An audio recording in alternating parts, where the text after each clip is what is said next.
If a man goes to hell, he goes by his own free will or free choice.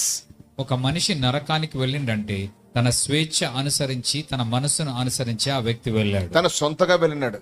దేవుడు నరకాన్ని మనిషి కొరకు, తన రూపంలో సృష్టింపబడిన మనిషి కొరకు దాన్ని సృష్టించలేదు. నరకము, see, the hell was created for the devil and his angels.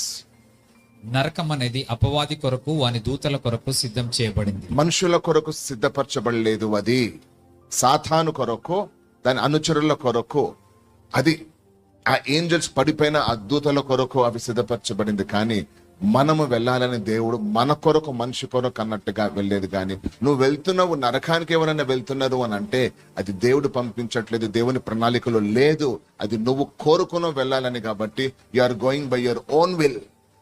నీ ఇష్టానుసారంగా నువ్వు వెళ్తున్నావు, నీ ఇష్ట ప్రకారంగా వెళ్తున్నావు. See, God has done everything what he can do ఆయన ఏం చేయగలడో అదంతా దేవుడు to మన కొరకు save his చేశాడు. people. తన ప్రజలను రక్షించడం. ప్రవక్తలను పంపించినాడు, ఎంతో మందిని భూమి మీదకి పంపించినాడు, సేవకులను ఏర్పాటు చేసుకొని హెచ్చరించినాడు.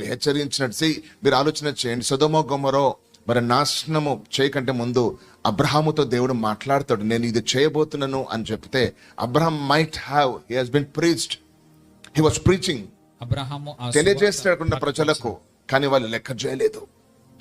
నాశనం చేయకంటే ముందు దేవుడు తెలియజేస్తాడు ఆ ప్రాంతానికి. ఎందుకనంటే దేవుని మనసులో లేదు, వారిని నాశనం చేయాలన్న మనసులో లేదు. వాళ్ళు కోరుకున్నారు. అది గుర్తుపెట్టుకోండి. నోవా కాలంలో కూడా జల ప్రళయం కంటే ముందు నోవా ద్వారా వినిపించినడు జల ప్రళయం రాబోతున్నది అని.